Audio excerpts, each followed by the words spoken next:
Hey girl, hey. First and foremost, I just want to say if you're watching this video and you've been walking this journey with me, thank you for being here. Thank you. Thank you for your patience because a girl is like officially 53 days post-op and here I am just giving you something to go off of. So thank you for being here. That's number one. Number two, please subscribe below. Please like this video and subscribe below. I appreciate you. I love you. Please, if you found this information that I'm about to give you useful, please subscribe. Please like me. Please follow me on Instagram. My name is Bronx Beauty Doll. All one word spelled out BRONX BEAUTYDOLL on Instagram. No men, only surgery pages. So, I realize that the reason that I haven't been getting back to y'all like I need to is because I keep trying to catalog everything in one big long video. And to tell you the truth, nobody wants to watch an hour and a half video, no matter how pertinent the information and no matter how pretty I am. Y'all ain't trying to watch me for an hour and a half. So I decided to break these up and just do these videos in segments. So today is the pre-op video. If I'm feeling gully, I might record another video later on today. But for sure, this one is the pre-op video. So, pre-surgery, I'm going to discuss everything that I did to get ready for my surgery. My surgery was a BBL that included lipo 360 with tummy tuck, which included the muscle repair. That surgery was with Dr. Abir Sawath at Seductions Cosmetics. So my surgery was with Dr. Abir Sawath at Seductions. There's going to be a little in the tape because kids, children. My life. Anyway, with Dr. Beer at Seductions in Miami. So, first of all, I want to talk to you about a little bit about what I did to get myself ready for my BBL and tummy tuck with lipo 360 and muscle repair. I started off 2020 weighing around 195 pounds on a good day, generally 200 pounds. So my goal was to lose about 25 pounds prior to surgery. It was something that was recommended to me when I had put down the deposits and had discussed with the coordinator, Shayla, who, what I wanted to get done. Once they reviewed the pictures, they're like, your results are going to be fantastic if you can lose between 15 and 20 pounds. Me, I wanted to be an overachiever. I really wanted to get down there and be something like 170 pounds. So, from January 2020 on, I started working out on a regular and consistent basis. I made it part of my day, and I made sure that I got it in at least 3 to 4 times a week minimum. Generally, I worked out 5 days a week. At the minimum, I did 3 days. And it was 30 minutes of exercise. I follow Fitness Blender on YouTube. I love their videos. I love Kelly. I love the modifications that she has for a lot of the exercises and the workouts, so you don't feel like you are having to perform at a level you're not at yet. She understands that. She provides modifications. So Fitness Blender is always what I recommend when people are like, I can't go to the gym, I can't do this, that, and the third, I don't have a lot of time. 30 minutes. 30 minutes a day, 30 minutes of sweating, 30 minutes of putting your body in a position that it wasn't in before is all it takes. It's really, really, really a mind over matter thing.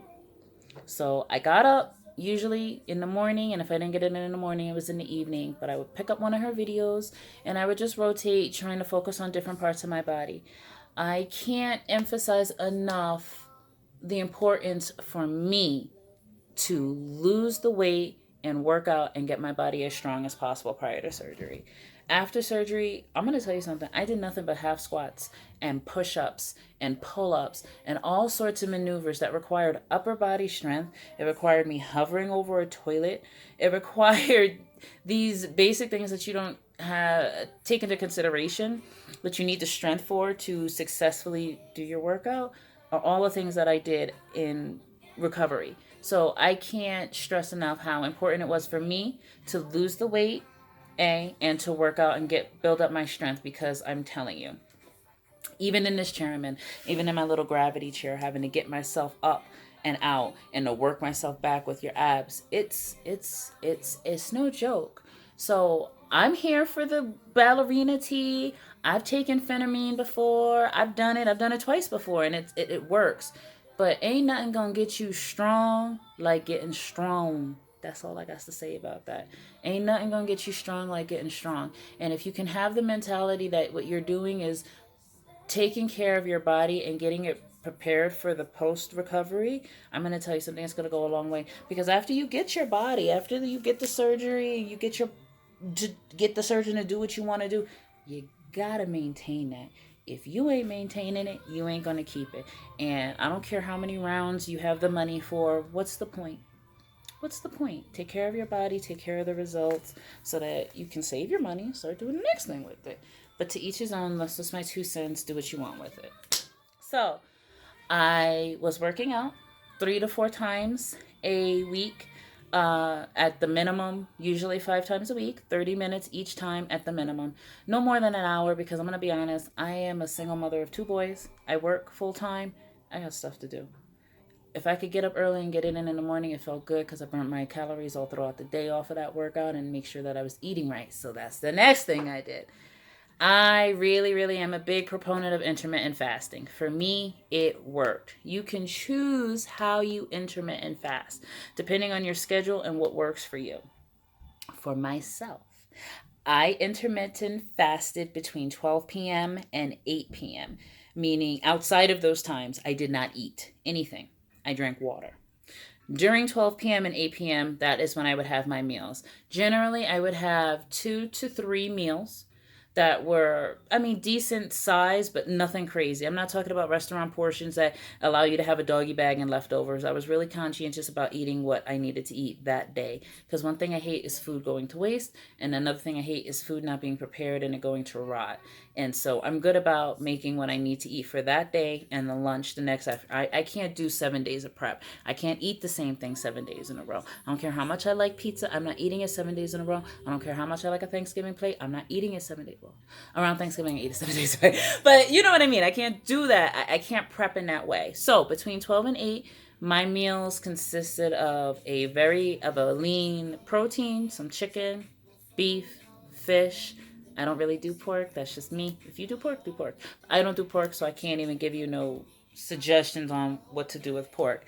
But it was a lean portion of meat, veggies, some kind of fruit. Really, no carbs, no bread, no pasta. I rarely had them, and when I had them, I had them in very, very small portions. It's easy to have carbs 6 times a day and not even recognize it. And unlike fats, where there's like good fats and bad fats, it seems like all carbs are just bad. I guess some carbs are good, but I don't know. I was avoiding them. And honestly, I was avoiding them in the form of bread, and avoiding them in the form of pasta, and avoiding them in the form of cake. I like cake. I like cake. Anyway, that's not to say I was miserable. I did, eat bread occasionally, and I did have pasta occasionally, but it was rare. In a month, maybe I had pasta once, if that. Same thing with like bread. In a month, I'd have bread maybe 3 times, and you look at what bread is. Life, bread is life. And when you go over a month, like 3 times is nothing. Like I really, really, really, really, really did my best in limiting it. Meaning there was a lot of things that I couldn't eat that I love. I love sandwiches. I love sandwiches. I'm a girl from New York. I like going out to the bodega and asking them for a sandwich and them giving me enough lunch meat for a week. You know what I mean? And eating it and being happy. Can't do that when you're trying to make a goal. With that soft, fresh made bread, you know how they try and tear the bread out of the bread so it's less bready? Who does that? I like bread. Put the bread back in my bread. Put it in there, put mayonnaise on top. Help me out. I couldn't have sandwiches. I love sandwiches. So, intermittent fasting, working out, mind over matter. I still, when I had my girls' nights, I still had my drinks. I just didn't go crazy, and I was trying to be mindful of what I did drink. Is this mixer got a lot of sugar in it? Is this my 4th drink of the night? You know what I mean? Am I drinking beer? Beer is like one delicious, fresh, cold beer is like 6 slices of bread. That ain't fair. That's not okay. That's not okay, but it is what it is. And so I had to be mindful of all of that. And I had to make it my business not to go overboard and be at a girls' night where we're eating all crazy and I'm having beer and I'm drinking liquor. Like, you just have to. And then it's like, if that's what you do and it happens once, it happens twice, fine. Get up, motivate, eat right, drink your water, exercise, do what you need to do, get back where you need to be mentally and physically. Don't think that just because you screw up once or twice that it's all lost and that means you should give up and you shouldn't do it anymore. No, don't do that. Keep doing it. I'm telling you, from January 2020, I didn't really see me reach my goal until I want to say about August, September. So that's 8 months. 8 months working hard to lose 25 pounds. And I didn't really see that goal until about the 8 month mark. And then from there, I began maintaining, keeping it. And that's when I just, again, staying strict with my diet helped. Staying strict with the habit that I already had created for myself in terms of working out helped. So those are my jewels of wisdom to you when it comes down to getting ready for surgery, if you have any weight loss or anything like that. Goals in mind, like I said, the teas, the phentermine, all of that is well and good, but you need strength. Your body needs to be strong. Your body needs to know that it is capable of doing things and that it can carry you on. Because if you go into this week, your recovery is going to be that much more difficult. That's just my opinion. Okay, so next, labs. So with seductions, they require for you to have your labs in 30 days prior to your surgery. My surgery was December 16th, so I had my labs scheduled for November 16th. I was not, actually November 17th, so I just wanted a little day, just a little. So day 29 was the day that I had scheduled. Of course, life happens, and they tried to call me and tell me that my doctor wasn't available, and I had to let them know I picked her because I liked her, and that she was going to be available because I got to get my pre-op labs in. So after doing some finagling, I got in on November 23rd, which to me was still fine. Plenty of time to get everything done. I fasted prior to my labs, and my labs were first thing in the morning. I made sure that I had drank plenty of water and whatnot. I did my labs. And the turnaround with my doctor was brilliant. My butt itches. The turnaround with my doctor was brilliant. I got my labs back pretty much within 3 days, with the exception of like 1 or 2 that kind of like trickled in day 4 and day 5. But they got it out, and they got it to subductions like that. I asked them for an extra copy because I already know that some people have some difficulties and they don't get the labs for whatever reason. The paperwork doesn't come through, the fax doesn't come through, the email doesn't come through. So I asked for copies of the labs, and I was able to actually get them from my medical portal myself, download them, so that if anyone was like, I don't have this, I could resend it. So first thing that happened, because it's like nothing can be easy, even though I will say this entire process was not serious. It was not what some girls and some dolls go through. And to them, I'm sorry. So I'm thankful that my process was like, whew. First thing that came back was seductions was like, something's wrong with your urine. I'm like, what's wrong with my urine?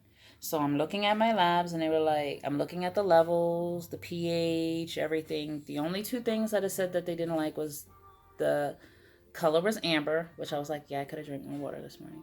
And they were like, there is a culture, or what was it? It was like, there's a specimen in your urine. So I asked my doctor, is that a UTI? She's like, you don't have a UTI. She's like, you don't have a UTI. She's like, you have mucus in your urine. That's what happens. It came out your vagina. That's in the urine. It's a specimen. So I'm like, okay, cool. But seductions wasn't having it. And on one side of things, I'm like, I understand. I don't want y'all to play either. I don't want to have an UTI. I don't want to have any kind of infection. Because if you have an infection, it can spread so much easily after surgery. And you don't want that. On the other hand, I was like, my doctor, who is a doctor, a medical professional, is telling y'all this ain't no UTI. So, but seductions was like, we want you to do a round of antibiotics, and we want you to retest. I told my doctor's like, it's not a UTI, so I'm not going to give you antibiotics because it's not going to do anything because it's not a UTI. She said, but we will retest you. I made sure I drank my water, and literally 2 days later, I did the urinalysis again, got the lab work back that it was perfect, sent it to seductions. I was cleared. I was great. So from there, after you're cleared, you start getting like this ethereal, dreamy, like this is really happening, because those are like one of the biggest hurdles like a lot of dolls go through, getting cleared and getting worried that something is going to pop up and that they're not going to be able to get through that portion. So after I got cleared, I was really happy, because that was really the last thing on my plate. My Airbnb was booked, my flight was booked, my nurses was booked, my massages was booked, my surgery sister was secured. We had everything set up. All I had to do was arrive. So on December 15th at 12 a.m., I flew out and I landed in Miami at 6 a.m. My surgery sister picked me up from the airport. We stopped back by the Airbnb so I could put down my bags, and then we both had pre-op times of 9:30 a.m. We got texted it the night before, so I was really happy that we were at the same time. I don't know if Seductions just knew that we were surgery sisters. I don't know if we had ever mentioned it. I'm sure that I had, because I have called on her behalf and she had called on my behalf, mentioning each other's names. But either way, I really like the fact that we both had 9:30 pre-op times. So we got there, 9:30.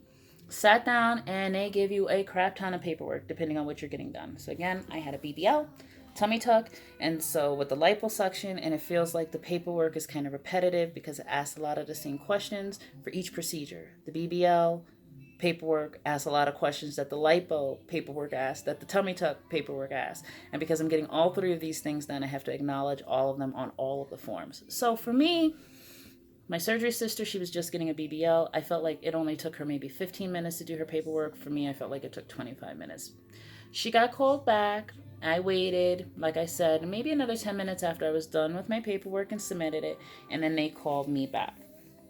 So, when you get called back, the first thing that they had me do was get on the scale. They weighed me, and they took my height so they could determine my BMI and make sure that I hadn't gone over or, done anything since I had gotten cleared from my labs. Because when you get cleared from your labs by your doctor or whoever you were able to get cleared by, they're going to also take your height and your weight, and they're going to put a BMI on there. You have to be under 34 or lower for a combination with Dr. Abir Sawaf at Seductions.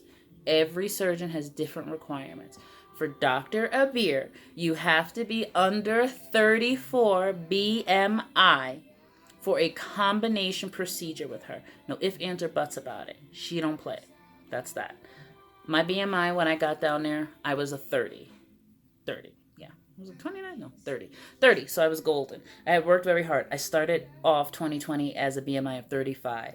So I'm just letting y'all know what I said to you before. Tailor to you, but it worked. It worked. It got me where I needed to be. So, like I said, they weighed me. Took my height, BMI was golden. Then they gave me my cup so I can go and do my urinalysis.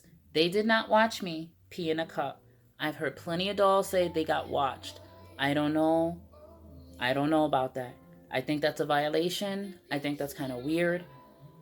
I wouldn't have had it if I wouldn't have been okay with it. I don't know. You say you wouldn't have been okay with it, but then it's like you're there and you're like, I don't want nothing to stop me. I'm going to pee in a cup. I don't care. I'll pee wherever you want me to pee. Pee in front of 5 people if necessary, but I don't know. So I did my urinalysis, which is going to cover my drug test and it's going to cover my pregnancy test. They pricked my finger so that they could do a blood test. They also, the blood test was strictly, I believe the blood test was strictly for drugs. Or pregnancy?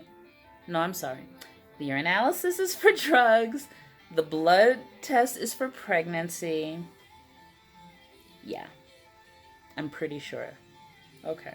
So I did my urinalysis, came back, she tested that, she pricked my finger. She only pricked my finger once, so you know what? I'm going to say the urinalysis for the drug test and the pregnancy test, and the blood prick was the finger prick was for the COVID. $300 is what you pay for the package. Your package is tailored to your surgery. Again, I got a BBL, tummy tuck, lipo 360, muscle repair. So that gave me, and I'm looking off of my paperwork to make sure I'm telling y'all right, that gave me the 2 pregnancy tests because they give a test to you pre-op and they give a test to you the next day of surgery. Make sure you didn't get pregnant overnight. That covers your 3 Lovanex shots, which are blood thinners. You need those. That covers the drug test before, pre-op, and after. Make sure you didn't get crazy overnight. This covered my fajas. plural. I got 2. And my binder. So right after surgery, they put me in a binder. At post-op, the next day, they gave me a 4XL faja, which they physically put on my body, and they sent me with a 3XL faja. So I got pregnancy tests, I got Lovenox shots, I got drug tests, I got the 2 fajas and the binder. Yes, I believe I covered everything like that. So that's what I paid back there, my $300 plus $100 for the COVID test, and I got some change back. I got enough change to run to the Dunkin' Donuts and get a culotta or something, whatever I went and got. But that's what you're going to pay. Now, if your hemoglobin is under a certain amount and your doctor requires you to get a cell saver, you will have to pay for a cell saver. Last time I checked, cell saver was $550 cash. You can go to the ATM there, but their ATM is something stupid like $7 a withdrawal. Not me, not today, not ever. Pause. How much did I go down there with? My surgery sister said $1,500 was too much. I said she's probably right, but I'm going to be honest. I went down there with about $1,000 and I used it all. Between food, between fajas, between picking up extra medical supplies, between tipping my masseuse and my nurse, I used up the $1,000 that I brought with me in cash. And I'm sorry, the $1,000 also covered what I paid for in my package, the $300 for the package of seductions and $100 COVID test. Yes, I spent the $1,000 that I came down there with, and I was happy to have the cash on hand because it felt like I didn't have to touch what was in my bank. I felt like I had it. I was prepared. They say if you aren't prepared, something's going to happen, and if you are prepared, nothing happens. Nothing happened. Maybe because I was prepared. I don't know. I thank the Lord. To have a quick pause because I'm fighting with my Google. I'm fighting with Alexa, and now she's talking back until nothing's playing right now. How are you gonna say nothing is playing right now over the music that's playing right now? But anyway, we'll move on. Moving forward. So yeah, I want to say like from start to finish that. Oh, let me back up. Let me back up. Hold on a second. They're also going to check your credit cards. So bring the credit cards that you used. Every credit card that you used to make a payment, deposit, bring it. Don't screw around and not have it. Bring it. I had 4 different ones because I started off the year with one account, ended it with another account, and had somebody screw with my account halfway through the way, and they had to send me another card. Bring them all because they're going to check. And if you don't have the card that covered one of the payments, then it's like a payment didn't happen. I know that's not okay. I know that's not fair. I know that's not right. I'm just telling you, please have your cards with you and save yourself a headache. Don't come back here in the comments and be like, girl, that's the last thing you didn't tell me to do. I need to bring all my cards. If you had told me that, I would have brought all my... Right now, girl, bring all your cards, okay? Bring them all, please. All right. I just got a little message. I hope this doesn't cut off. I really hope it doesn't cut off. But I'm almost done, I promise you. This is why I couldn't do a whole thing about the whole thing. We got to do this in segments because here we are at 22 minutes. Anyway, last but not least, while I was back there, they did my pre-op pictures. So you get butt booty naked and you stand in front of a blue wall and they take pictures of you on all sides so that you have them. And they're going to upload it into your seductions portal, which you have access to if you've been in touch with your coordinator. And you have your password. Those pictures will be there as well as your after pictures that they take at post-op. To me, the post-op after pictures are almost like, why? Because you're so bent over, you're so in pain, you're so in such a... I don't think the pictures that they took was worth anything, but they did it nevertheless, so be it. So, let me see. I'm looking over my list here. I'm trying to see if I forgot anything, and I don't think that I did. Now, if there's any questions or concerns that you have, anything that I missed that I didn't cover, please, please, please leave it in the comments below. If you follow me on IG, go on ahead and send me a DM. I'm going to be upfront right now. I'm not splicing in pictures of my before and after in these videos. I was thinking about doing it, and not only am I'm going to be like, really, really brutally honest with myself. First of all, I'm having trouble with my video editing software. I hate that it's not coming to me more easily than it should, which is why this video is seamless. So I don't have to break it up and slice into many things because I don't like doing that. And secondly, if you want, I don't want to put my pictures out there. Not everyone is happy for you. Not everyone is supportive. And some people are mean. And I'm happy with where I'm at, and I'm happy with where I'm going. And I invite anyone who's serious about knowing where I was, where I've been, and where I'm going to go on ahead and follow me. Go on ahead and subscribe. Go on ahead and send me that private DM, and I will hook you up with pictures and I will show you. But in the meantime, the in-between time, as you see, I've been sitting in my gravity chair that does have a hole in it. So my booty hasn't been touching anything. When I was reaching back here, I was reaching in the hole because my booty's out. I am going to show you all, though, in the video, with y'all being able to see me and my body and my booty. You can see the ab board sticking out here. I can even push it in a little. So I do have my ab board in and my foams. Try and pull it up a little bit. Got this tank top on. I got 2 tank tops on. I still haven't worn a bra yet. I don't know if I ever want to wear a bra again, to be honest with y'all. But yes, these are my results. And yes, from the back, everybody wants to see. I do love my hips. I love my waist. My measurements currently are 31.5 waist, 43 hips. My underbust is a 35, and my torso, which is here, is 15. I know all of this because you have to send it in when you go and get your tributo faja. When you get a custom-made faja, they want to know what your size is so they make it work for you. So, this is it. This is my body. Again, I will have more pictures and I will have more videos coming up, but I am very happy. Look at that. Look at that. Look at that P. Period. Period. I love it. I think Dr. Beer did her thing and then some.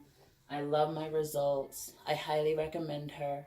We'll discuss what's coming up in the future. And again, if you've been here and you've watched this and you've been supporting me, please like, please subscribe, please follow.